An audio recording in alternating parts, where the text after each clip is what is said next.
devoir vis-à-vis des Français et vis-à-vis de la France, c'est de faire évoluer notre système de retraite. Ce qui se passe dans la rue, plus ce que nous sommes capables de faire nous-mêmes, ça peut encore amener le gouvernement à réfléchir. C'est donc une détermination de ce mouvement qui se confirme. Notre devoir, c'est d'agir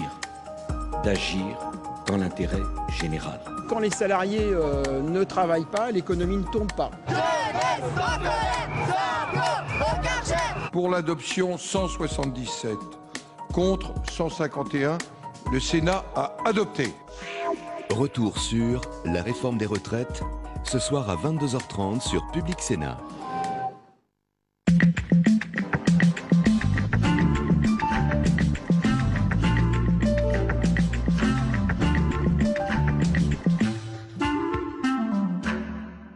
Bonjour à tous, merci de nous retrouver sur Public Sénat. À suivre ce matin sur notre antenne les travaux de la commission des finances du Sénat. Les sénateurs ont auditionné début mars Jean-François Villeotte, président de l'Argel. Il s'agit de l'autorité de régulation des jeux en ligne. Objectif de cette audition, faire un premier bilan, un an après l'adoption définitive par le Parlement du projet de loi relatif à l'ouverture à la concurrence du secteur des jeux en ligne. Bonne matinée à tous. Nous accueillons ce matin M. Jean-François Villeotte, président de l'autorité de régulation des jeux en ligne, l'Argel. La loi relative à l'ouverture à la concurrence et à la régulation du secteur des jeux d'argent et de hasard en ligne a été promulguée le 12 mai 2010, juste à temps pour permettre d'intégrer les premiers opérateurs de paris avant la Coupe du monde de football. Elle procédait d'une volonté pragmatique de mieux encadrer l'offre de jeux en ligne en légalisant certains sites selon un cahier des charges strict et très étoffé. Une nouvelle autorité administrative indépendante dédiée a ainsi été mise en place, l'Argel, dont l'organisation est proche de celle de l'autorité des marchés financiers. Elle instruit les demandes d'agrément, elle contrôle et, le cas échéant, sanctionne les opérateurs autorisés et participe à la lutte contre les sites illégaux et la fraude. Et bien que le nouveau marché des jeux en ligne ne soit pas l'Eldorado espéré, possible que les performances de l'équipe de France de football n'ont pas été l'accélérateur qu'avaient imaginé certains. Peut-être avait-on quelque peu fantasmé, tant en termes de volume, de mise, que de rentabilité. L'Argel a été d'emblée confronté à de nombreux défis techniques, économiques et juridiques. Elle a dû assurer sa crédibilité en un temps très court. Elle a ainsi accordé une cinquantaine d'agréments dans les 3 catégories de jeux et paris ouverts à la concurrence, les paris sportifs, les paris hippiques et le poker. L'Argel occupe assurément une place centrale dans le dispositif et est un acteur et un observateur privilégié de l'évolution de ce nouveau marché. L'article 69 de la loi promulguée le 12 mai prévoit une clause de rendez-vous et un rapport d'évaluation du gouvernement 18 mois à compter de sa date d'entrée en vigueur, soit à la mi-novembre de cette année. Sans attendre ce rapport, nous sommes fondés à tirer notre propre bilan et notre collègue François Trucy, qui a heureusement repris du service pour effectuer un important travail de suivi. L'audition d'aujourd'hui doit donc nous éclairer sur l'activité de l'Argel durant ces 9 mois d'ouverture du marché, doit nous permettre d'évaluer si la démarche de légalisation constitue ou non un succès et d'apprécier certains enjeux, tels que les nouveaux risques d'addiction, tels que la sécurité informatique, tels que l'intégrité des paris hippiques et sportifs ou l'équité de la concurrence entre opérateurs historiques et nouveaux entrants. M. Jean-François Villeotte pourrait débuter son audition, s'il le veut bien, par un propos liminaire qui lui permettra de dresser un premier bilan de son action à la tête de l'Argel. Et puis, je passerai la parole au rapporteur général, au rapporteur de la loi, François Trucy, et à chacun d'entre vous, si vous le souhaitez, mes chers collègues. Monsieur Villot, Monsieur le Président, nous vous écoutons. Merci, Monsieur le Président. Depuis la création de l'autorité de régulation des jeux en ligne, cette dernière a délivré 49 agréments à 36 opérateurs, personnes morales différentes.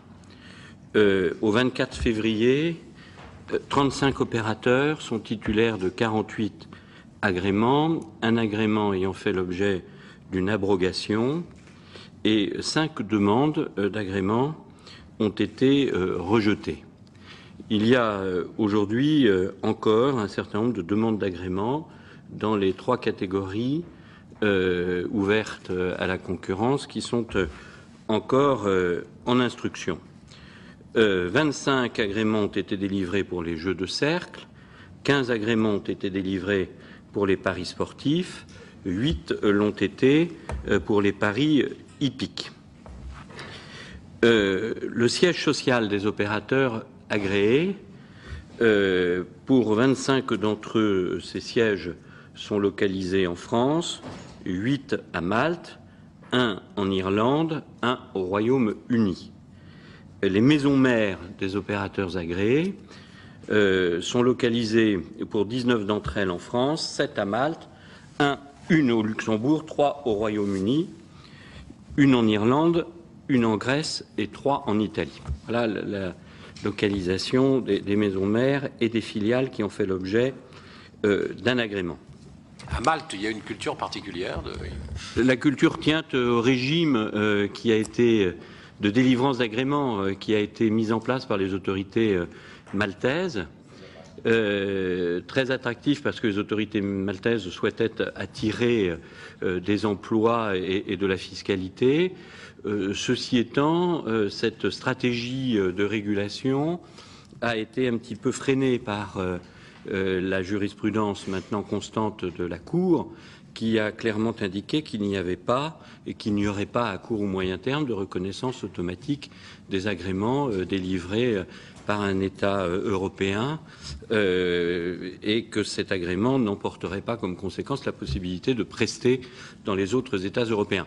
Donc les territoires ou États comme Gibraltar, comme Malte ou les îles anglo-normandes qui avaient fondé une stratégie de régulation pour attirer des emplois ou de la fiscalité, manifestement pas pour que les opérateurs prestent sur le marché domestique de Gibraltar ou d'Alderney, cette stratégie de régulation a connu un coup d'arrêt avec la jurisprudence de la Cour. Les chiffres que je vous ai indiqués, 49 agréments, 36 opérateurs, peuvent être comparés au niveau européen, par exemple avec la situation italienne, où il y a 60 opérateurs, le marché étant ouvert depuis 2006. Donc il y a des chiffres qui sont à peu près de même ordre de grandeur. L'Argel, en ce qui la concerne, est forte aujourd'hui d'une 50aine d'agents, 45% d'entre eux exerçant des fonctions de contrôle au sein de la direction des enquêtes et des contrôles ou de la direction des services informatiques. Le collège de l'Argel s'est réuni 22 fois depuis la création de l'autorité de régulation. 3 commissions spécialisées, comme la loi l'y autorise, ont été créées au sein de l'Argel. L'une a pour objet d'étudier l'impact de l'ouverture sur la demande, aussi bien quantitative que qualitative ou en relation avec les phénomènes d'addiction. Une commission spécialisée suit les questions d'impact de l'ouverture sur les filières, notamment sous l'angle économique, mais également sous l'angle éthique, la préservation de l'éthique des compétitions sur lesquelles des paris sont proposés. Et une 3e commission a été créée pour évaluer, dans la perspective de la clause de revoyure, l'efficacité des instruments et procédures de régulation dont l'autorité dispose. L'autorité a travaillé en relation très étroite avec 3 autres autorités indépendantes, l'autorité de la concurrence, l'ARJEL n'étant pas une autorité de concurrence, donc nous échangeons avec l'autorité de la concurrence, dans un cadre d'ailleurs que la loi prévoit, et l'autorité de la concurrence s'est autosaisie des questions de l'ouverture de ce marché. Le CSA, qui a pour mission d'encadrer la publicité susceptible d'être faite au bénéfice des sites agréés, et la CNIL, puisqu'il y a un certain nombre de sujets communs autour de l'utilisation des données qui sont captées et archivées et auxquelles l'ARJEL peut accéder. Au 31 décembre 2010, 448 millions d'euros de mise avaient été enregistrés sur le marché des paris sportifs, 452 millions de mises en paris hippiques, 3 705 millions d'euros de mises en poker sous la forme du cash game, c'est ce jeu de poker à la table duquel on peut entrer et sortir à tout moment, et 412 millions d'euros de droits d'entrée au poker sous la forme de tournois. Ces chiffres sont des chiffres de mise. C'est important parce qu'ils ne correspondent pas à la dépense réelle des joueurs. Ces mises étant constituées de dépôts, mais également de gains recyclés. Et j'évoquerai le taux de recyclage dans un instant, qui différencie naturellement très nettement le poker des paris sportifs ou des paris hippiques, ce qui explique d'ailleurs des fiscalités très différenciées. Sur ce point, les chiffres que vous avez cités, 440 millions, 452 et puis 4 milliards 117, c'est le montant des jeux C'est le montant des mises, puisque l'assiette fiscale, ce sont les mises. Oui. Et donc, les chiffres que je vous communique correspondent à l'assiette fiscale que le législateur a prévue. D'accord. Donc, ce sont les mises. Et donc, un gain qui est rejoué devient une mise qui est fiscalisée. Bien sûr. D'où les taux de recyclage très différenciés d'un segment de jeu à l'autre, qui explique ces chiffres très, très différents. Les mises sont naturellement à distinguer du produit brut des jeux. Le produit brut des jeux, ce sont les mises moins les gains. Ce produit brut des jeux, pour les sites de paris sportifs, s'est élevé à 79 millions d'euros. En paris hippique, à 98 millions d'euros, 6, et en poker à 139 millions d'euros de PBJ. Il y a eu près de 3 millions de comptes joueurs ouverts auprès des opérateurs légaux. Sur ces près de 3 millions, 2 900 000 très exactement, 1,5 million sont devenus des comptes définitifs, 1,4 million étant soit à la date de ce bilan des comptes provisoires, soit ce sont des comptes dont l'activité a été suspendue, faute de la part du joueur d'avoir transmis un certain nombre de renseignements et de pièces exigées par la loi pour s'assurer notamment de l'âge du joueur et de l'identité du titulaire du compte de paiement. Il y a 2 millions de comptes joueurs qui ont été actifs, c'est-à-dire qui ont réellement enregistré, après leur ouverture, enregistré une transaction de jeu. Le nombre de comptes joueurs moyens par joueur, ce qui est une donnée importante en matière d'addiction, puisqu'on peut ouvrir un compte joueur auprès de plusieurs opérateurs, ce nombre de comptes de joueurs moyens par joueur est de 1,43. C'est-à-dire l'immense majorité des joueurs ont seulement un compte joueur. Une petite frange d'entre eux sont titulaires d'un nombre important de comptes joueurs et la moyenne est à 1,4. Les mises moyennes par pari unitaire, ont été de 7,50 € par pari sportif et de 4,1 € par pari en pari hippique. Donc un montant unitaire de paris sportif plus élevé que le montant unitaire de paris hippique, mais une fréquence de jeu en paris hippique plus élevée qu'en matière de paris sportifs. Ce qui fait que les mises moyennes hebdomadaires par joueur actif en paris hippique, ces mises se sont élevées à 130 € quand ils se sont élevés à 110 € pour les paris sportifs. Donc, paris unitaires plus faibles dans l'hippisme, mais des joueurs qui jouent plus souvent et plus régulièrement. S'agissant du taux de recyclage que j'évoquais à l'instant, Monsieur le Président, 1 € déposé sur un compte joueur génère en moyenne 4 € de mise en paris sportif, 3,2 € de mise en paris hippique, 23 € de mise en poker sous la forme de cash game et 8 € de droit d'entrée en poker sous la forme de tournoi. Donc on voit l'importance du recyclage des gains immédiats dans la forme de jeu qu'est le poker, qu'est le cash game. Le taux de retour aux joueurs, intégrant, comme le législateur l'a décidé, les bonus reversés aux joueurs, qui sont des bonus reversés volontairement, c'est important quand on évoquera le modèle économique, par les sites aux joueurs. Ce TRJ s'élève à 85% en matière de paris sportifs, donc on voit que c'est un secteur extrêmement concurrentiel et il y a eu une concurrence entre les sites qui se sont alignés sur le TRJ plafonné de 85%. 80% en paris hippique, c'est de notre point de vue l'effet de la moindre concurrence sur le secteur hippique et donc l'opérateur le plus important influent sur cette moyenne de TRJ à la baisse, 80% en paris hippique. S'agissant du poker, je rappelle qu'il n'y a pas de plafonnement de ce TRJ. Il a été de 94% constaté en 2010 pour les tournois et de 98% sous la forme du poker cash game. Donc il s'agit du TRJ. La politique de bonus, qui est donc intégrée au TRJ, mais qui est distinct, puisque c'est une décision de stratégie marketing de la part des opérateurs.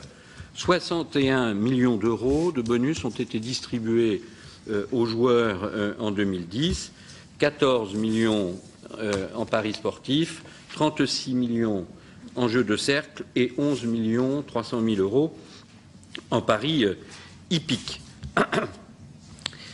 Toujours pour donner des chiffres un peu consolidés, si l'on applique au montant des mises que j'ai indiqué les pourcentages de prélèvements obligatoires que le législateur a décidé, le produit de ces prélèvements obligatoires hors TVA, qui devraient être naturellement constatés, s'agissant des jeux et paris en ligne, devrait s'élever pour l'année 2010, pour la période de mai à décembre, devrait s'élever à 124 millions d'euros. 39 millions d'euros de prélèvements paris hippiques, ça représente 8,8% des mises, c'est 7,5 plus les 1,3 qui sont prévus au bénéfice du Centre national de développement du sport.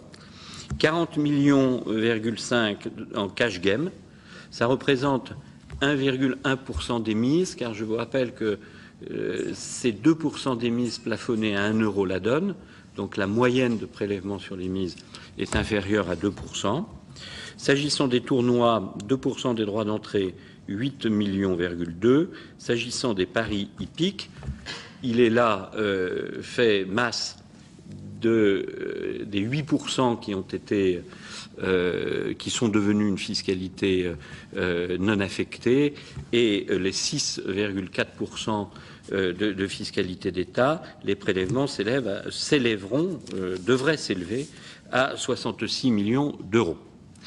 Si je quitte le domaine des prélèvements obligatoires, Monsieur le Président, pour aborder la question du droit au pari, dont l'assiette sont les événements organisés en France, les événements sportifs organisés en France, ce droit au pari a produit comme recette commerciale au bénéfice des organisateurs 530 000 € en 2010 et la projection annuelle et de l'ordre d'1 million d'euros de droits au pari qui reviendraient aux organisateurs d'événements en France. Pourquoi ce chiffre relativement bas ? Parce que, comme je viens de le souligner, l'assiette de ce droit au pari, ce sont les paris enregistrés sur des événements organisés en France. Or, les événements supports de paris organisés en France ne représentent que 15% du montant des paris enregistrés de France. Ce qui veut dire que l'essentiel des mises est enregistré sur des compétitions organisées à l'étranger. Et par exemple, si on prend l'exemple du football, la Ligue 1 et la Ligue 2 de football ne représentent qu'un quart des mises football. Donc l'essentiel des mises sont enregistrées sur des championnats étrangers ou des compétitions européennes. Les trois secteurs paris sportifs, paris hippiques, jeux de cercle se comportent à court terme. Je ne fais pas de projection définitive à long terme, mais ces trois marchés apparaissent relativement distincts les uns des autres.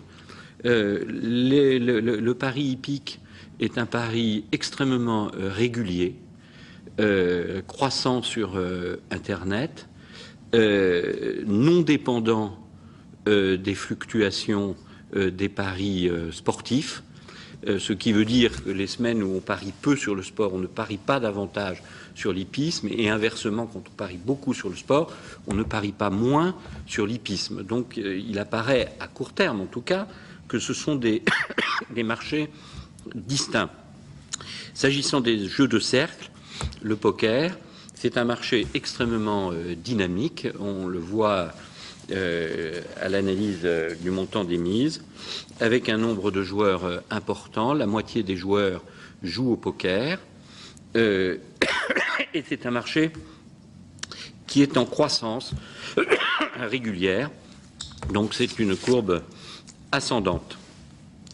On s'aperçoit également que, toujours à court terme, le développement de l'activité des jeux en ligne n'a pas eu d'effet baissier, négatif, sur les jeux en dur, que ce soit les jeux de la Française des Jeux en dur, les paris sportifs en dur de la Française des Jeux ont augmenté de 42%, les jeux de grattage et de loterie en ligne ont progressé de 6% en 2010, et s'agissant des paris hippiques, les paris hippiques en dur sont restés stables en 2010, quand l'activité en ligne du PMU a progressé de 9,4%. Donc, pas d'effet négatif sur les paris en dur, pas d'effet de cannibalisation des paris hippiques par le sportif, pas d'effet à ce stade, à court terme, sur les paris en dur. S'agissant du sport, je voudrais simplement vous indiquer que la part du football dans les paris sportifs, qui était attendue à un niveau élevé, fort de ce qui est constaté à l'étranger, se révèle beaucoup moins importante que prévu. Elle tourne autour de 55% du montant des mises, quand le football représente 92% des mises en Italie, par exemple. Sur la période courte du 1er janvier au 20 février, nous avons une amplification des tendances que nous avions observées sur l'année 2010. Du 1er janvier au 20 février, le montant des mises paris sportifs s'est élevé à 93 millions d'euros. Quand il s'est élevé à 144 millions d'euros en paris hippiques, donc il y a un décrochage du sportif par rapport à l'hippisme. Je reviendrai sur les raisons de ce décrochage.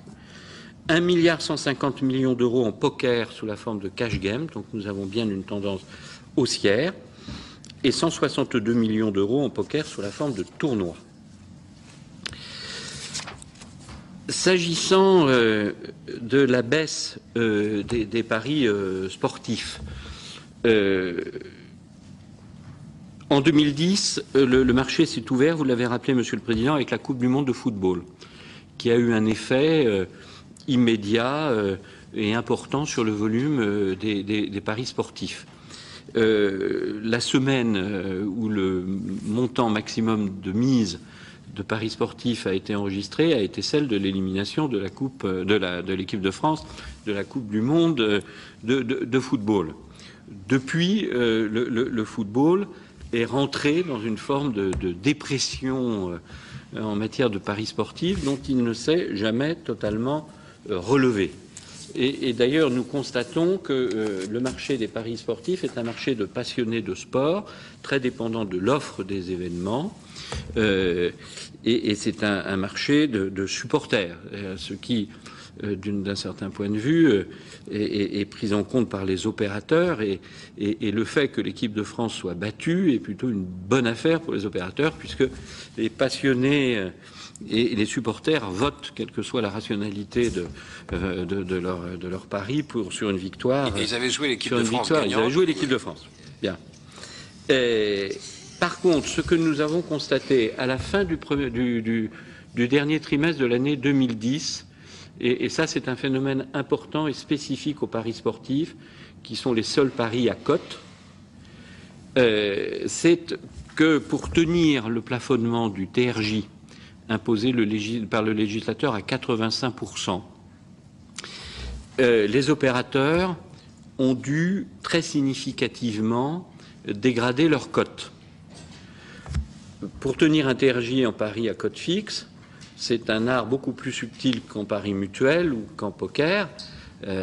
C'est l'art de la cote. Il faut donc c'est difficile à tenir. Donc il faut, pour arriver à rattraper un TRJ au-dessus de la moyenne autorisée, il faut considérablement dégrader la cote. Et quand on dégrade considérablement la cote, on diminue très significativement l'intérêt de parier. Et ce que nous avons constaté, c'est qu'une diminution du TRJ par cet effet de détérioration de la cote de 2 ou 3 points a un effet volume sur le montant des paris de l'ordre de 20%. Donc, c'est un élément... C'est la gloire du pari mutuel, ça. Pardon ? Pari mutuel.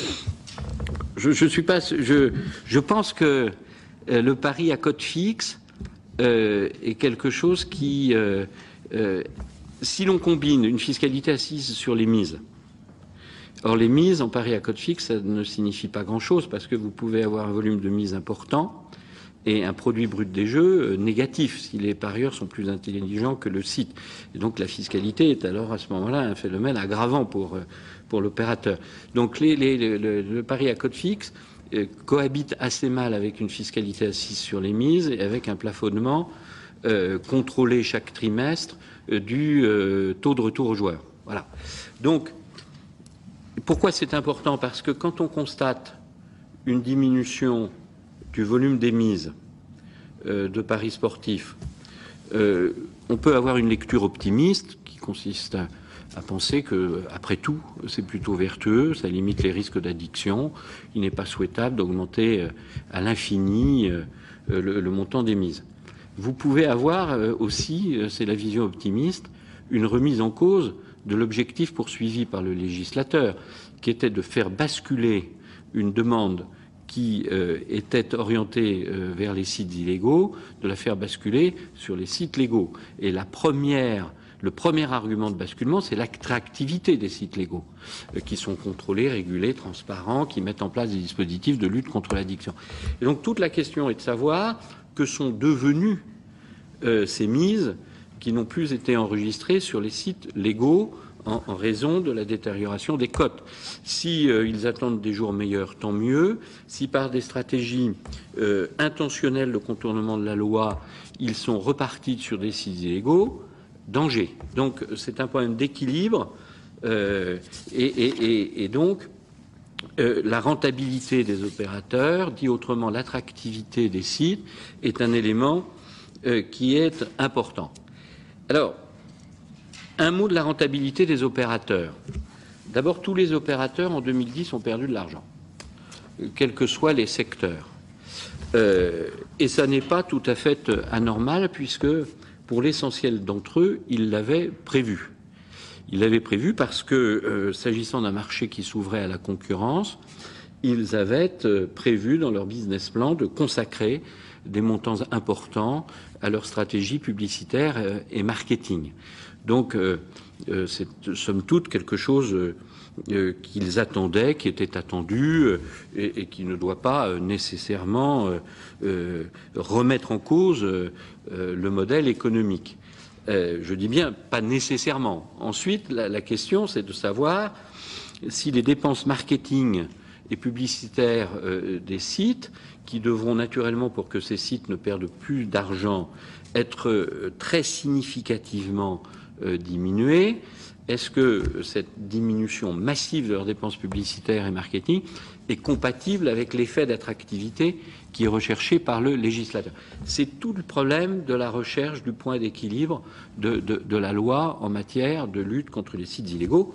Je rappelle qu'il y a des moyens, par ailleurs civils, pénaux, sur lesquels je reviendrai, mais qui sont efficaces que s'ils ne s'appliquent qu'à une offre illégale devenue marginale. Donc, c'est un sujet important. Les dépenses marketing ainsi que les bonus se sont élevés à 214 millions d'euros, tous opérateurs confondus, en 2010.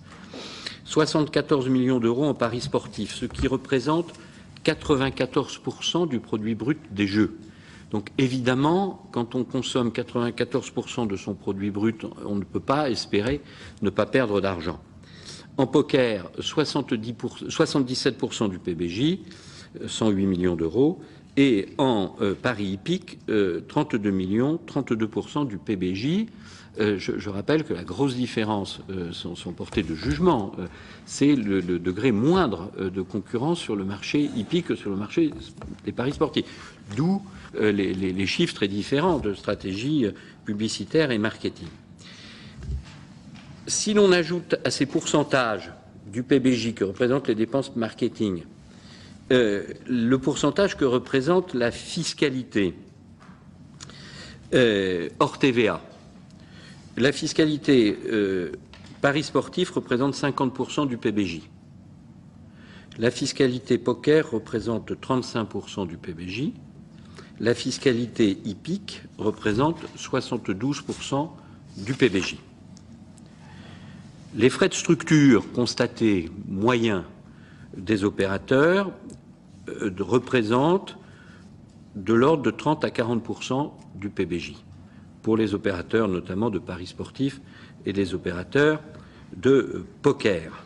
Donc, on voit bien, évidemment, que dans ces conditions, l'activité est nécessairement déficitaire. Dans les perspectives 2011, les business plans et le réajustement de leur stratégie de dépenses marketing, seule l'activité poker en 2011 atteindrait un niveau de rentabilité positif. Donc l'enjeu, notamment dans le cadre de la clause de revoyure, c'est de suivre de très près cette question du modèle économique des opérateurs si l'on veut rechercher, si l'on veut atteindre le point d'équilibre que j'évoquais à l'instant. Or, naturellement, les trois facteurs d'ajustement, de recherche de ce point d'équilibre, c'est la diminution évidemment des frais marketing et publicitaires, mais jusqu'à quel niveau pour que les sites demeurent attractifs. C'est la question éventuelle de la fiscalité assiette ou taux, et c'est la question du TRJ. À ce stade, l'autorité de régulation se garderait bien de tirer des conséquences de ce que je viens de vous dire définitives, mais il nous paraissait important de l'évoquer devant vous aujourd'hui, parce qu'il me semble que c'est un débat qui sera évidemment récurrent pendant la clause de revoyure. Les prélèvements obligatoires, je les ai évoqués, je me tiens à votre disposition pour les détailler. Je crois que dans le propos introductif, c'est peut-être pas nécessaire. Simplement pour vous dire que le législateur avait créé une nouvelle source de financement pour les communes abritant un ou plusieurs hippodromes. Étant donné le volume des mises en paris hippiques en ligne, ce financement devrait s'élever à environ 10 millions d'euros en 2010. Le législateur avait également prévu une nouvelle source de financement pour les communes abritant un ou plusieurs casinos. Le montant affecté à ces communes, compte tenu des chiffres que j'ai évoqués, est susceptible d'être estimé aux alentours de 6 600 000 euros en 2010. Donc c'est les deux détails que je souhaitais vous apporter sur la fiscalité. Pour les villes qui bénéficient de ces contributions, sur 2010, ce sera versé à quel moment en 2011 ? Pour les villes casinos également. Monsieur le Président, je n'en sais rien parce que là, c'est un sujet qui échappe totalement à l'autorité de régulation. Ce que la loi prévoit, c'est que ce produit, à concurrence de 15% dans la limite indexée chaque année à 10 millions, donc là, pour les casinos, on est un peu en deçà, est affecté aux communes, le ressort territorial desquelles sont ouverts au public, etc. Donc c'est ce que dit la loi. Ce qui est versé en 2011, c'est ce qui correspond au jeu de 2010 ou Je pense que ce qui sera versé en 2011, c'est ce qui correspond. Mais ça, c'est une question à poser à l'administration fiscale, Monsieur le Président. D'accord. Un mot de la question de l'intégrité des compétitions sportives. C'est pour moi un sujet absolument essentiel pour le sport, comme ça l'est naturellement pour l'hippisme dans son domaine. S'agissant du sport, je crois qu'il faut bien avoir en tête que le rôle de l'autorité de régulation en l'état, c'est de contrôler l'activité des sites agréés en France et donc de protéger le consommateur sur le marché domestique français. Et donc, nous ne nous intéressons, en tant qu'autorité de régulation, qu'aux paris enregistrés de France et à la lutte contre les sites illégaux ou au contrôle des opérateurs agréés dans ce cadre. Par contre, l'atteinte à la sincérité des compétitions sportives organisées en France peut avoir pour origine des paris enregistrés hors de France. Donc c'est un sujet qui doit nécessairement avoir des prolongements internationaux. C'est la raison pour laquelle le Conseil de l'Europe s'en est occupé en 2010, entend continuer à s'en occuper en 2011, en votant des recommandations à ses États membres et en 2012 en mettant en chantier un instrument conventionnel. C'est la raison pour laquelle le commissaire au marché intérieur, dans la publication de son livre vert sous forme de questions, se préoccupera de ce sujet. C'est la raison pour laquelle la commissaire Vassiliou, au titre de ses missions incluant le sport, a évoqué cette question. C'est aussi la raison pour laquelle le CIO commence à se mouvoir sur cette question pour que le sport international s'organise. Dans la loi française, il y a un certain nombre de dispositions de prévention des risques qui sont des dispositions tout à fait vertueuses. D'abord, nous avons limité la possibilité de paris en limitant la liste des événements, en limitant la liste des éléments de score et de phase de jeu. Ce qui a un effet d'ailleurs sur l'offre et donc sur le volume des paris sportifs.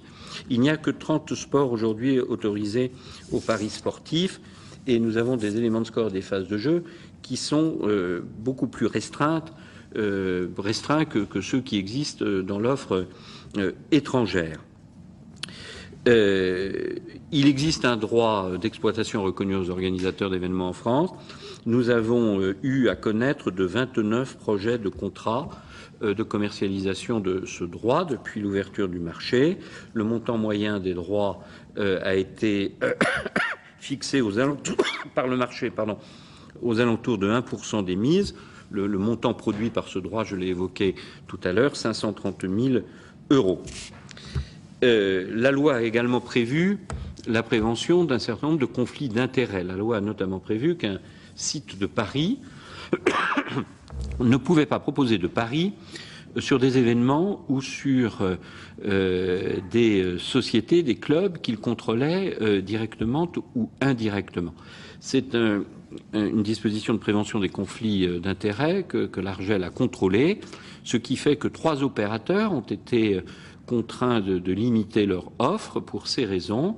L'opérateur Sajou ne peut pas proposer de paris sur les compétitions organisées par la filiale du même groupe Amaury qu'est ASO. Ça concerne par exemple le Tour de France ou le Paris-Dakar. L'opérateur française des Jeux ne peut pas proposer de pari sur les compétitions cyclistes auxquelles son équipe participe. Et il en est de même pour l'opérateur contrôlé par TF1 s'agissant de son équipe cycliste Bouygues Télécom. Donc cette disposition a trouvé à s'appliquer, a été contrôlée par l'autorité de régulation.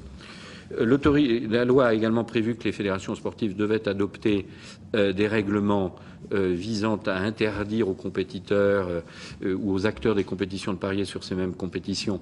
Ces règlements, pour l'essentiel, ont été adoptés par les fédérations ou les organisateurs. Donc les dispositions de la loi pour prévenir un certain nombre de risques trouvent aujourd'hui à s'appliquer. Je pense qu'il faut naturellement aller plus loin, notamment probablement sur le plan de la répression pénale de la fraude sportive liée aux paris sportifs, sans doute sur le modèle de ce que les Italiens, les Anglais ou les Espagnols ont fait en la matière. S'agissant du retour financier sur le sport, nous avons évoqué les 1,3 devenus 1,5 et qui deviendront 1,8% de prélèvement au bénéfice du CNDS. Je voulais dire également qu'il y a eu un certain nombre de contrats de partenariat qui ont été noués entre les opérateurs, des organisateurs d'événements ou des sociétés sportives. Le montant de ces contrats de partenariat qui sont transmis à l'autorité de régulation, ce montant s'est élevé à 28 millions d'euros. Ça veut dire qu'il y a 28 millions d'euros de dépenses publicitaires, d'une certaine façon, au travers de ces contrats de sponsoring ou de partenariat, qui vont au sport et qui émanent des opérateurs agréés. Ça fait partie des dépenses que vous avez évoquées tout à l'heure. Oui, c'est intégré dans les dépenses marketing et publicitaires. Ça veut dire que les opérateurs peuvent sponsoriser en quelque sorte des compétiteurs? Oui. Ils le peuvent sous deux conditions. La première, c'est que l'opérateur soit agréé. Sinon, il tomberait sous le coup du délit de publicité pour un site non agréé, puisque le partenariat ou le sponsoring est assimilé à une action publicitaire. Et deuxièmement, les contrats de partenariat sont transmis à l'autorité de régulation qui doit veiller à ce qu'ils ne s'apparentent pas à une forme de contrôle indirect par ces opérateurs, des organisateurs d'événements ou des sociétés sportives, si le contrat devenait trop déséquilibré au regard des autres recettes de l'organisateur ou de la société sportive. Parce que c'est assez étonnant, parce que s'il y a un prélèvement pour la filière, on voit bien ce que c'est. Mais si l'opérateur met son argent sur l'un des compétiteurs, ça pose quand même un vrai problème, non? Il peut sponsoriser, les opérateurs de paris peuvent sponsoriser des sociétés sportives.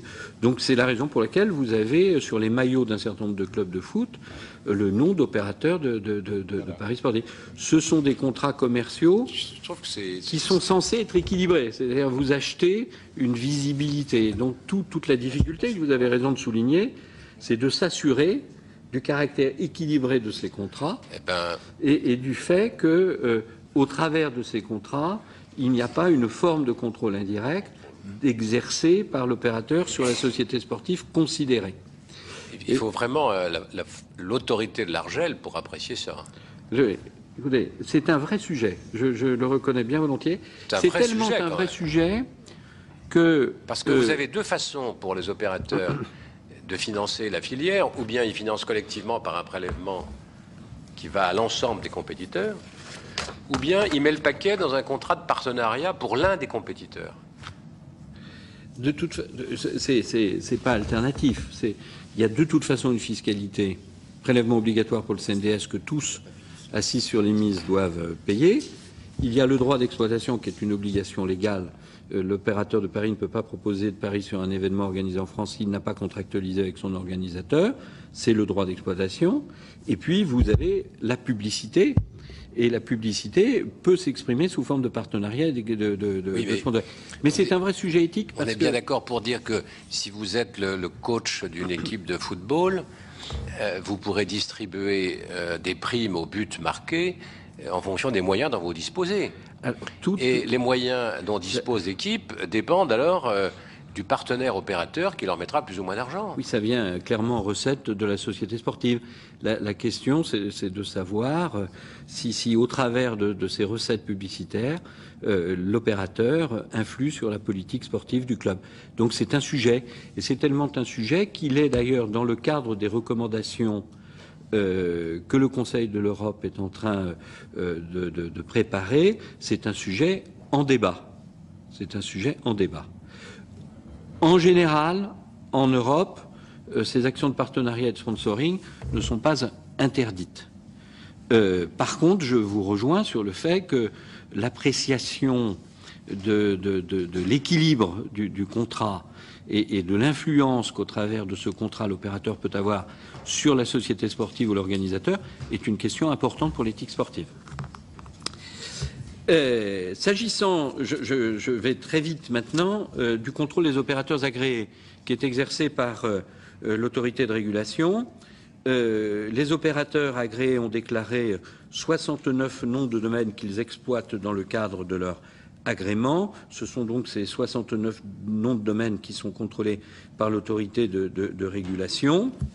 Nous avons engagé 231 actions de contrôle sur ces noms de domaine, 82 actions précontentieuses et contentieuses sous forme de courrier d'injonction ou de procès-verbaux de constatation de manquement aux obligations législatives ou réglementaires ont été dressées par l'autorité. Un certain nombre de mises en demeure ont été adressées aux opérateurs et 3 saisines de la commission des sanctions ont d'ores et déjà été effectuée. La commission des sanctions, je vous le rappelle, est totalement distincte du collège de l'autorité de régulation. Et donc cette commission des sanctions instruit aujourd'hui 3 procédures de sanctions sur saisine du collège. Je vous rappelle également qu'il y a une procédure de certification qui est prévue par la loi à 6 mois puis à 1 an. 14 certificateurs ont été inscrits sur la liste des certificateurs par l'autorité de régulation. En comparaison avec la situation italienne, l'autorité italienne a inscrit de son côté 8 organismes certificateurs sur sa propre liste. Donc nous avons un nombre relativement satisfaisant de certificateurs, et les certificateurs des dispositifs informatiques ces certifications sont en cours puisqu'elles devaient être engagées 6 mois après que les frontaux soient opérationnels, et nous avons souhaité que les frontaux devant être totalement opérationnels 6 mois après le début de leur mise en œuvre, nous avons souhaité que la certification se décale tout petit peu pour porter sur la totalité des fonctionnalités des frontaux. Donc ces procédures de certification sont engagées. S'agissant de la lutte contre les sites illégaux, enfin pour conclure, je vous rappelle d'abord que l'autorité de régulation n'est pas la seule autorité compétente en matière de lutte contre les sites illégaux. C'est même une compétence complémentaire que celle de l'ARJEL, la compétence principale relevant des autorités pénales. L'ARJEL a cependant 2 procédures à sa disposition. Une procédure civile, c'est l'article 61 de la loi qui nous permet, en la forme du référé, de saisir le tribunal de grande instance pour qu'il ordonne le blocage par les FAI de ces sites. Nous avons adressé plus de 200 mises en demeure aux sites illégaux que nous avons identifiés. L'essentiel de ces sites, sans que la procédure n'aille jusqu'au tribunal de grande instance, ont géobloqué leur site, c'est-à-dire qu'il n'est plus possible de s'inscrire sur leur site à partir d'une adresse IP française ou en déclarant une résidence en France.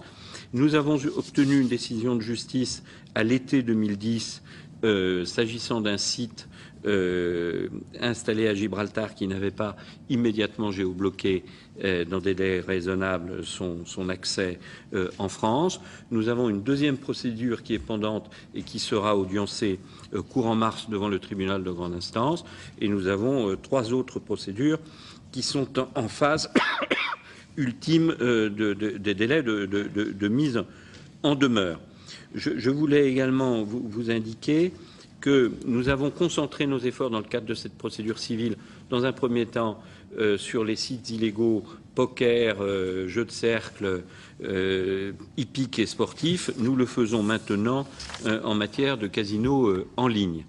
En matière de lutte contre le blanchiment, l'Argel, en relation avec Tracfin, a édicté les normes complémentaires qu'en tant qu'autorité de régulation, elle devait édicter, comme le Code monétaire et financier l'y invitait.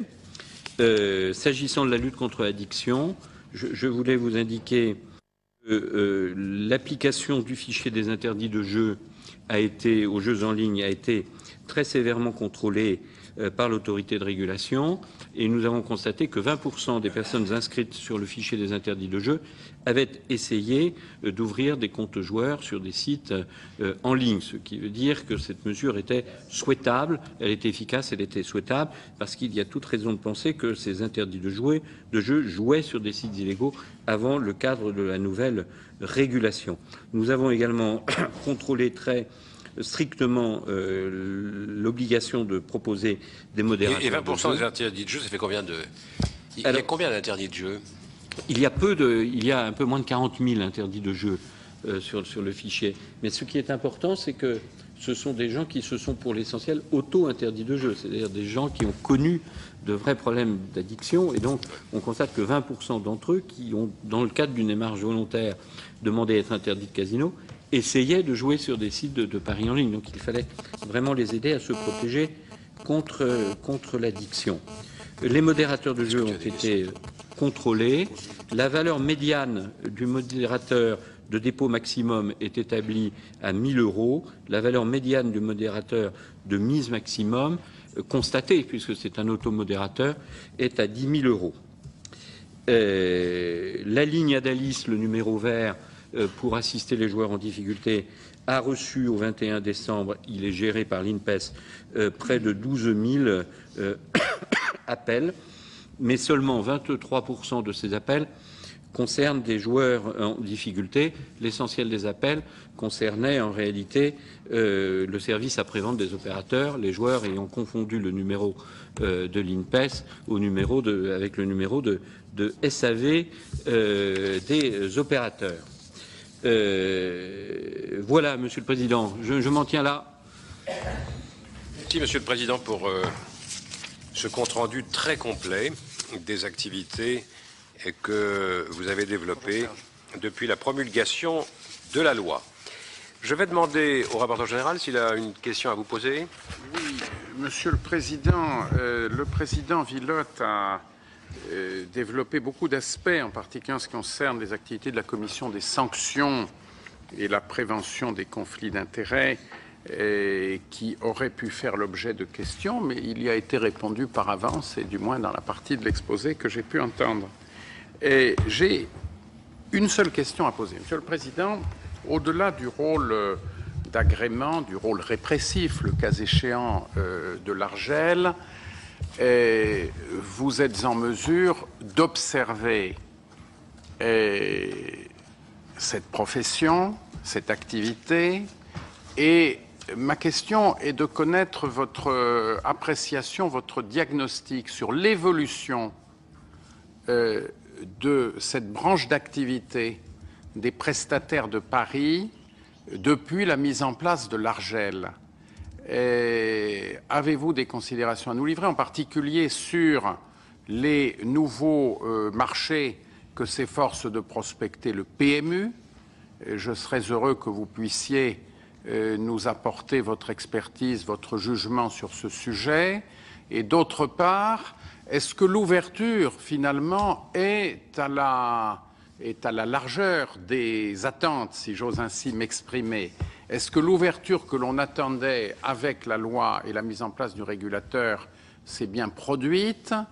Et quelles appréciations portez-vous, en résumé, sur l'évolution du paysage? Et peut-être en complément et dans le prolongement de cette question, est-ce qu'il n'y a pas nécessité pour les opérateurs de se regrouper, parce qu'on voit bien que le déchaînement des dépenses de marketing et de publicité pèse très lourd sur la gestion. Est-ce qu'on va pouvoir maintenir autant d'opérateurs? C'est mon interrogation. Je pense que ce que nous avons constaté en 2010 est somme toute assez normal s'agissant d'un marché qui s'ouvrait à la concurrence, avec des acteurs qui entrent sur ce marché, qui essayent d'y acquérir des parts de marché significatives et qui accompagnent cette entrée sur le marché de dépenses publicitaires et marketing à un niveau très élevé. Je pense donc que le marché va très rapidement évoluer, qu'un certain nombre d'opérateurs vont disparaître, qu'il y aura des opérations de rachat d'opérateurs par de plus gros opérateurs et que nous aurons progressivement un nombre d'opérateurs, en tout cas sur le marché des paris sportifs et sur le marché du poker en ligne, qui ira en diminution. Et le marché ayant connu donc ce resserrement, probablement, effectivement, on assistera à une diminution des frais publicitaires et marketing et peut-être à une politique des prix plus fine qui s'exprimera au travers des stratégies de TRJ et de cotes pour les paris à cote fixe. Donc je pense comme vous que ce que nous avons constaté en 2010 est somme toute normal sur un marché qui s'ouvre à la concurrence et que ce que nous allons être amenés à constater, c'est un resserrement du nombre d'opérateurs et c'est donc des politiques plus différenciées d'approche des consommateurs avec des instruments comme le TRJ et la stratégie de cote. Pour répondre aux préoccupations de Monsieur le rapporteur général, je crois qu'il faut vraiment que l'on raisonne les trois marchés distinctement aujourd'hui. Je ne fais pas de prospective trop lointaine. Si je devais simplifier, et vous m'excuserez de cette simplification, s'agissant du marché hippique, très clairement, c'est un marché fort peu concurrentiel aujourd'hui. Et donc, c'est un sujet qui relève plus de l'autorité de la concurrence que de l'autorité de régulation des jeux en ligne. Et il y a un sujet fondamental pour le marché des paris hippiques qui doit être réglé pour que le marché puisse se développer sans arrière-pensée, c'est le retour filière. Et donc, le débat qui est engagé aujourd'hui par les autorités françaises avec la Commission européenne pour trouver un fondement juridique à la taxe affectée ou à toute forme de retour filière, que ce soit à la mode britannique, une forme de droit d'exploitation dont le prix est administré par l'État.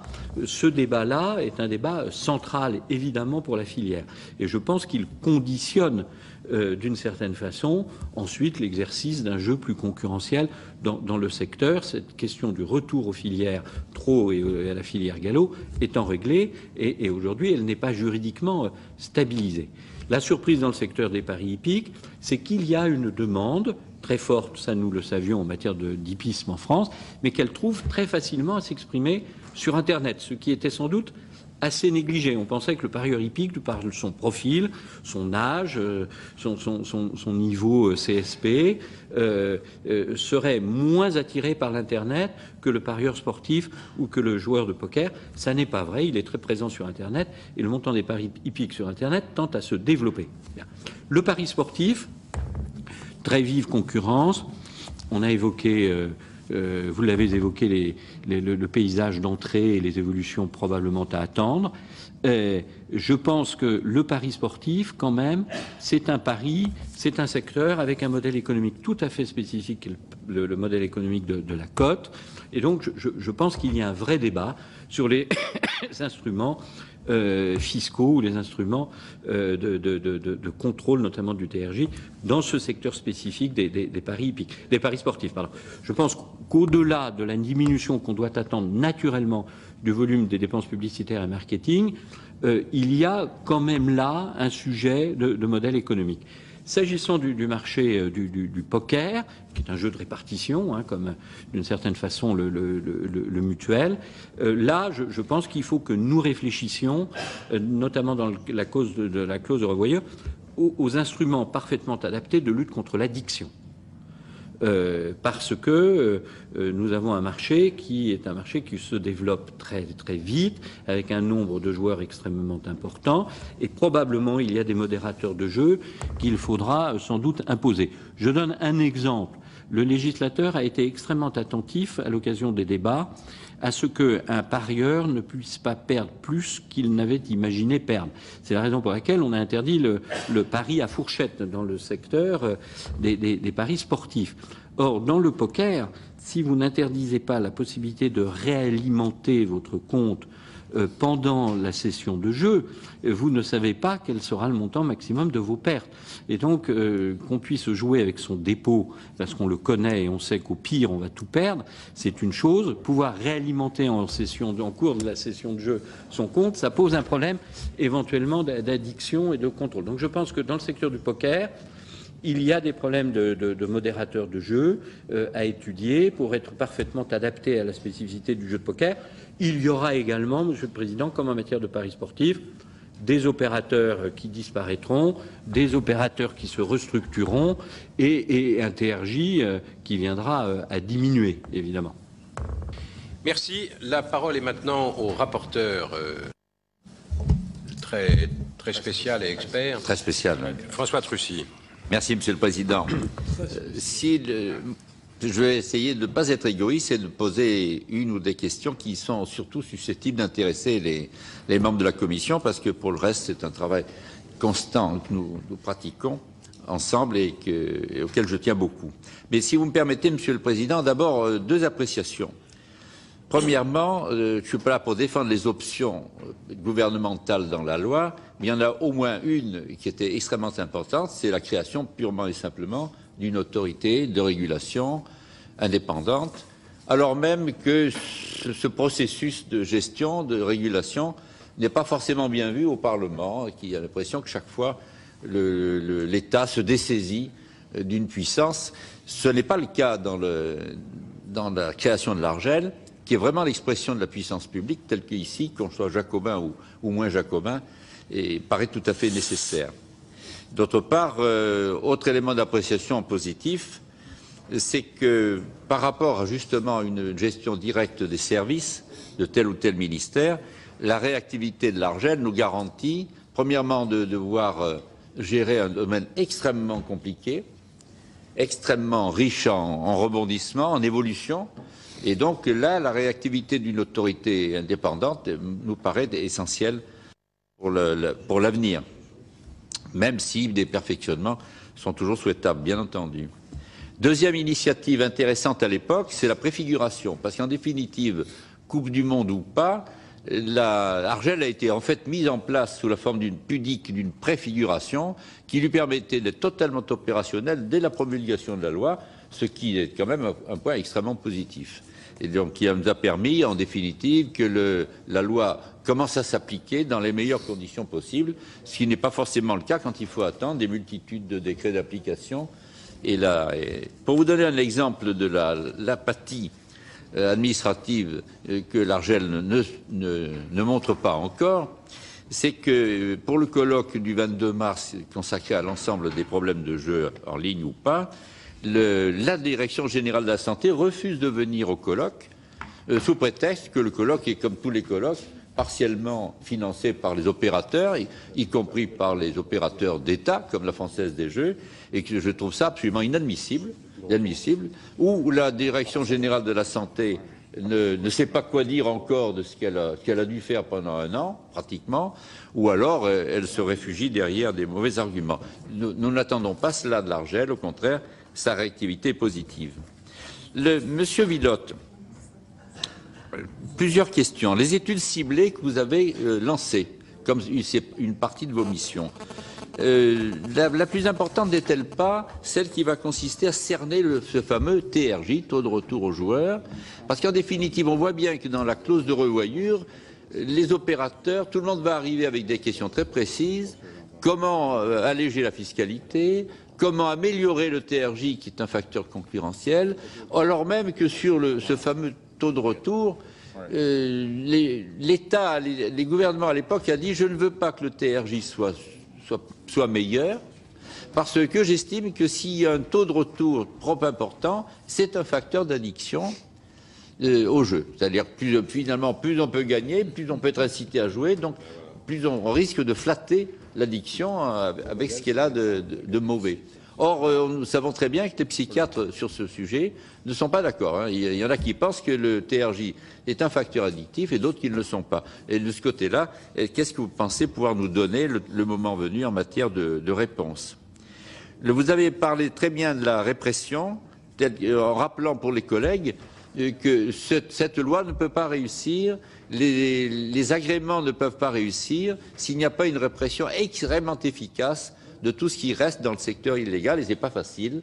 Et de ce côté-là, est-ce que vous avez trouvé, auprès de ceux qui vous aident, y compris la justice, toute la coopération que vous souhaitiez? Et enfin, dernier point, moi je suis un peu perplexe devant les travaux de l'AFNOR dans le domaine des jeux. Je ne sais pas du tout ce qu'on peut demain y trouver comme aide supplémentaire à l'encadrement du jeu.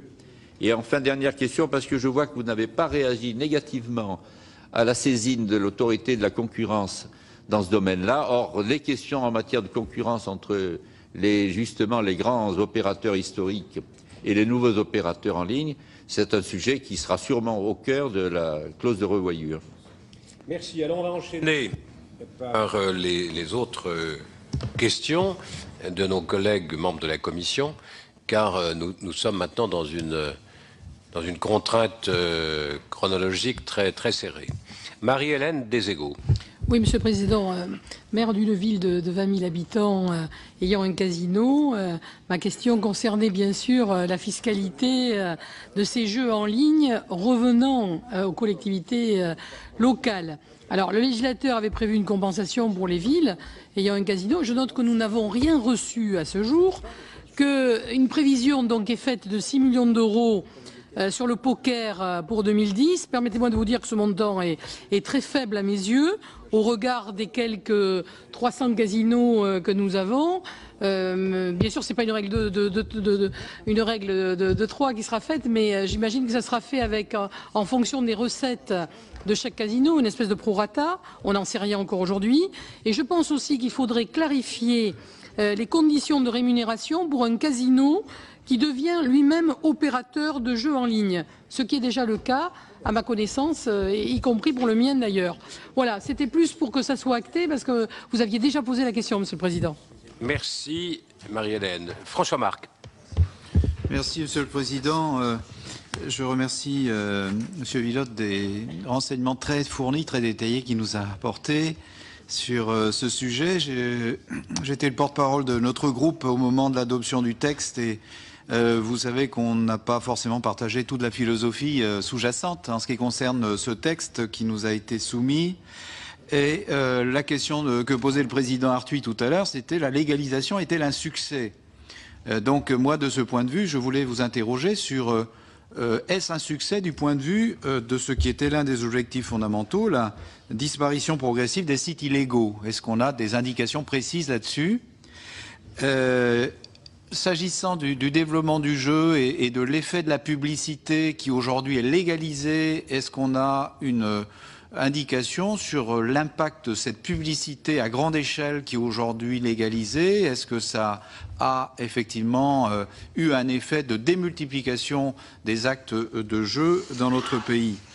Alors, on a évoqué le point d'équilibre tout à l'heure sur la fiscalité, mais je ne vais pas y revenir, ce serait trop long sans doute. Je voulais simplement dire que ce texte a été adopté en urgence. C'est un point que nous avons dénoncé à l'époque. Il y avait urgence parce qu'il y avait la Coupe du Monde de foot et qu'il fallait aller vite. De ce point de vue, nous avons le sentiment que nous avions vu juste parce qu'il y a quand même eu beaucoup de choses qui ont été dites depuis et qui ont démontré que on avait un peu bricolé les choses, si je puis me permettre cette expression aujourd'hui. Le comité consultatif des jeux... Le problème de la célérité, voyez-vous. Le comité consultatif des jeux a mis beaucoup de temps à émerger. Monsieur Trucy ne me démentira pas sur ce point. Ça a mis du temps à émerger, François. Le centre de soins pour joueurs excessifs n'a pas les financements toujours. 9 mois après le vote de la loi, l'addiction a été considérée comme vraiment le parent pauvre dans cette mise en route de ce dispositif.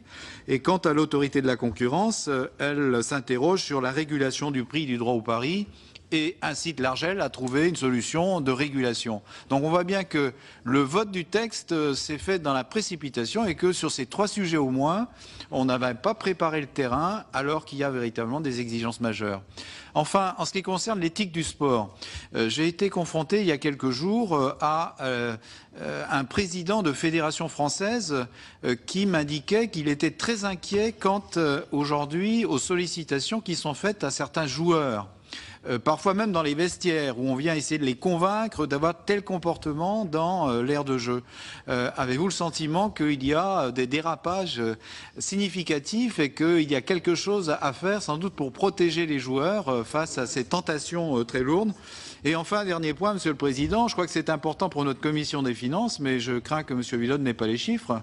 En ce qui concerne les rentrées fiscales, l'ancien dispositif lié au jeu rapportait en France quelque chose comme 5 milliards d'euros de prélèvements et rentrées de toutes sortes.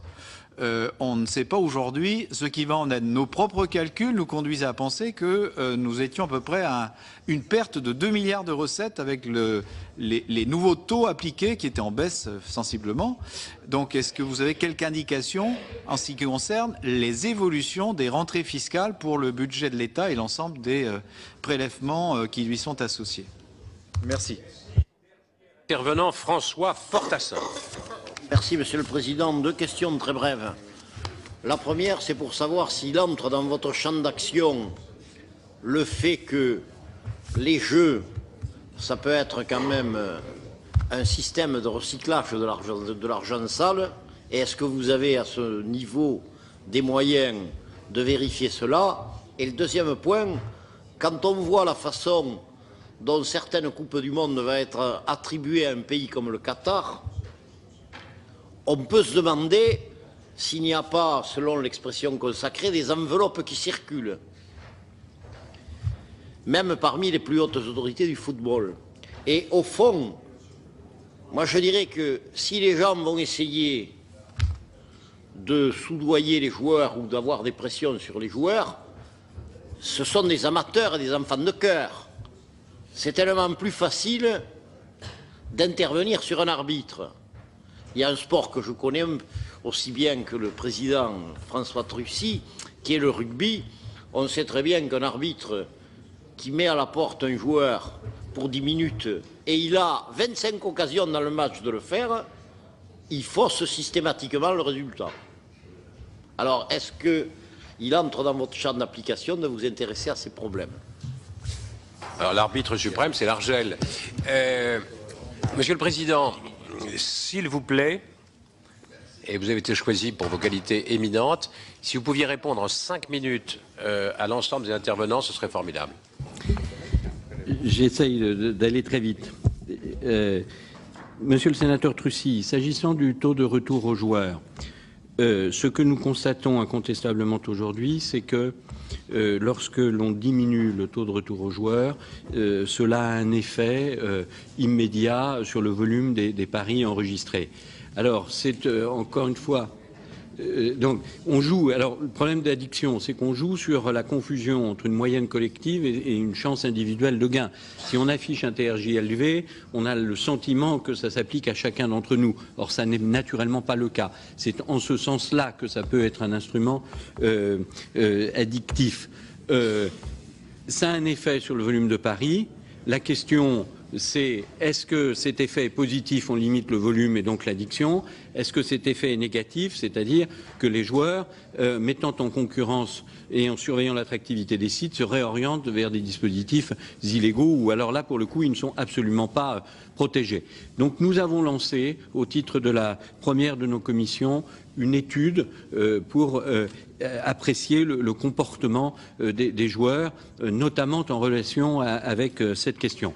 Sur le plan pénal, je dois dire que, Monsieur le Président, les dispositions que la loi a prévues, notamment d'échange d'informations entre le parquet et l'autorité de régulation, ne sont pas des dispositions aujourd'hui suffisamment efficaces. Et l'Argel n'a que peu de renseignements, peu d'informations en provenance des procédures pénales. Le parquet ayant une lecture de cette disposition extrêmement limitée, et donc nous peinons à correctement articuler l'action civile qui est la nôtre, l'action administrative qui est la nôtre et l'action pénale qui relève des services de police judiciaire sous le contrôle du parquet. Donc je crois, pour faire simple, il y a là un sujet de revoyure sans nul doute. L'AFNOR, le danger, monsieur le rapporteur, c'est perçu par nous, c'est un alignement vers le bas. des normes de régulation et de contrôle des opérateurs. Nous ne nous sommes pas associés à la démarche de l'AFNOR parce qu'il ne nous a pas semblé que c'était le rôle d'une autorité de régulation. Donc, nous ne la condamnons pas, évidemment, mais attention à ce que ça ne traduise pas un alignement vers le bas. L'autorité de la concurrence, je crois que c'est par contre extrêmement intéressant de voir comment une autorité sectorielle peut travailler avec l'autorité de la concurrence. Donc nous avons beaucoup échangé sur ces questions de concurrence. Nous avons été très attentifs à l'avis de l'autorité de la concurrence. C'est un avis assez rare puisque c'est une autosaisine, c'est un avis. Et je pense que les opérateurs ont naturellement un intérêt à tirer toutes les conséquences de ce qui, à ce stade, n'est qu'un avis, mais qui, dans le cadre d'éventuels contentieux, pourrait devenir contraignant pour faut eux. faire très attention quand même, parce qu'ils auraient au fait de casser une filière. C'est pour ça que la question centrale, Monsieur le Président, pour moi, c'est le retour filière. Réglons cette question-là, parce qu'elle conditionne absolument tout le reste. Réglons, et tant qu'elle n'est pas réglée, j'allais dire, restons en l'état. Je veux dire, bon. La question que vous m'avez posée, Madame, la fiscalité, c'est pas l'affaire de l'Argel. J'ai souhaité vous donner des chiffres d'extrapolation fiscale à partir du montant des mises, mais nous ne sommes pas les services fiscaux. Par contre, je vous confirme que à peu près tous les casinos, soit collectivement, soit individuellement, sont devenus des opérateurs de poker en ligne. Et que il semblerait, mais c'est à apprécier dans le temps, que l'engouement pour le poker en ligne puisse avoir des effets bénéfiques pour le poker en dur, en salle. Il y a un problème ensuite pour les casinotiers qui consiste à capter cette demande et faire en sorte qu'elle soit satisfaite, y compris par une offre en dur. Monsieur le sénateur François Marc, D'abord, le succès ou l'insuccès, ça fait écho aux propos introductifs d'ailleurs du président Arthuis.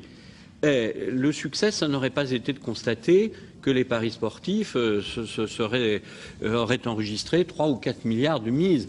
Donc l'objectif, c'était de faire basculer significativement la demande de l'offre illégale vers l'offre légale. Les chiffres, aussi bien en paris sportifs qu'en paris hippiques, sont à peu près en ligne avec ce que nous savions du marché illégal et du marché légal. Paris sportifs, on estimait entre 900 et 1 milliard d'euros, moins de 5% du fait de l'opérateur légal qui était la Française des Jeux. Nous sommes à peu près en ligne avec ce volume. Ça veut dire que je pense que très significativement, l'offre a basculé vers les opérateurs légaux, que la publicité n'a pas eu un effet, en tout cas pour les paris sportifs et les paris hippiques, d'explosion et d'inflation de la demande, ce qui n'aurait pas été souhaitable. Je pense que les sites illégaux sont devenus marginaux. Je ne dis pas qu'il n'en existe plus, je pense qu'ils sont devenus marginaux et que par voie de conséquence, sur ces sites illégaux, les procédures pénales, civiles ou administratives peuvent retrouver leur efficacité. Mais c'est un problème d'équilibre. Et donc il faut veiller à cet équilibre. Et je pense que la bonne monnaie, exceptionnellement, ayant chassé une part importante de la mauvaise, maintenant il faut faire attention à des comportements de mauvaise foi, de contournement de la loi, qui fait appel à un accord intentionnel entre le joueur et le site. Est-ce que des sites.com, qui sont géobloqués en France, n'ont pas mis en place des dispositifs d'accueil de gros joueurs, qui sont des dispositifs masqués, qui ne peuvent être démasqués que par les procédures pénales. Le financement des XAPA, monsieur le sénateur, je vous rejoins, je l'ai déjà dit, d'ailleurs publiquement, il y a dans la loi un dispositif de prélèvement au bénéfice de l'assurance maladie, dont le législateur a dit qu'il devait notamment permettre le financement des centres de prise en charge des joueurs addictifs. Je pense qu'il est souhaitable, hautement souhaitable, que cette disposition, puisque l'argent est là, trouve à s'appliquer et qu'il y ait des accords entre la Caisse nationale de l'assurance maladie et ces centres de prise en charge des joueurs addictifs. Donc je pense que la loi est bonne, il faut l'appliquer. Mais la disposition existe. Le droit au pari, Je pense que c'est un instrument absolument fondamental de responsabilisation juridique de l'acteur qui est l'organisateur de l'événement sportif. Je pense qu'en matière de lutte contre les risques de corruption, c'est un instrument absolument indispensable. Absolument indispensable. Et d'ailleurs, je suis frappé de ce que, y compris le CIO, qui était plutôt interrogatif sur cette disposition, par la voix de son président, considère que c'est une disposition dont il se réjouit que la Commission n'ait rien trouvé à redire. Bon. Donc je pense que c'est souhaitable que cette disposition demeure. C'est un prix qui est difficile à trouver puisqu'il n'y a pas d'exclusivité. Par contre, je ne rejoins pas l'autorité de la concurrence. Pour moi, ça ne peut pas être un prix administré parce qu'il doit prendre en considération notamment le coût de prévention des risques, mais seulement notamment. Et tout le reste, c'est la valeur de l'événement. Donc je pense que nous sommes à 6 mois. Il est normal que les organisateurs et les opérateurs aient eu un peu de mal à se retrouver. L'éthique. Clairement, bien sûr, l'éthique sportive, et ça fait un lien avec l'intervention de monsieur le sénateur Fortassin, évidemment, l'éthique sportive, c'est quelque chose d'absolument fondamental. Je l'ai indiqué, c'est pas seulement surveiller les paris enregistrés de France, c'est surveiller et monitorer l'ensemble des paris qui s'enregistrent sur des événements. Et je crois qu'il y a des mesures complémentaires à prendre qui ne relèvent pas strictement de la régulation des jeux et paris. Et la ministre des Sports, Madame Joanneau, m'a d'ailleurs demandé de lui remettre sur cette question un rapport que je lui remettrai à la mi-mars et qui suggère des mesures complémentaires, aussi bien au plan national qu'au plan international, pour lutter contre ce fléau qui me paraît réellement être un fléau et le risque est extrêmement important. Il l'est, je pense, à l'occasion de paris qui ne sont pas enregistrés auprès d'opérateurs agréés. L'essentiel, quand on constate que sur des matchs de foot de Ligue 2, il y a plus de paris en Asie qu'il n'y en a en France, des matchs en France, il y a un problème, sauf si les Asiatiques ont pris plus que nous conscience de la qualité de notre Ligue 2. Mais autrement, il y a un sujet qui n'est pas là. Donc c'est un sujet fondamental, mais il est un peu distinct de la compétence de l'Argel. C'est la raison pour laquelle je formulerai des propositions à la ministre des Sports dans peu de temps sur ce sujet à sa demande. Le blanchiment, cette question sport rejoignant la question précédente, le blanchiment, monsieur le sénateur, oui, il appartient à l'Argel de contrôler que les opérateurs de paris qui sont assujettis à la directive anti-blanchiment respectent bien leurs obligations, notamment de déclaration de soupçons. Donc nous travaillons en relation constante avec Tracfin. Nous avons édicté récemment, en relation avec la direction du Trésor et Tracfin, des normes qui sont spécifiquement appliquées aux opérateurs de paris pour prévenir les opérations de blanchiment. Donc c'est un sujet extrêmement important. Nous sommes en train de recevoir les premiers rapports d'ailleurs des opérateurs sur les actions qu'ils ont été amenés à conduire en matière de lutte contre le blanchiment. Voici, Monsieur le Président. Monsieur le Président. Audition extrêmement intéressante qui permettra à François Trucy d'exercer ses hautes responsabilités et à chacun d'entre nous de préparer la clause de revoyure et ce rendez-vous du 15 novembre prochain. Monsieur le Président, nous comptons sur vous pour que les opérateurs ne soient pas des prédateurs. Je pense aux filières, que la défense des parieurs ne conduise pas à la disparition des filières sur lesquelles les jeux sont pris. C'est la fin de cette audition. Merci à vous de l'avoir suivi. Très bonne journée à tous sur Public Sénat.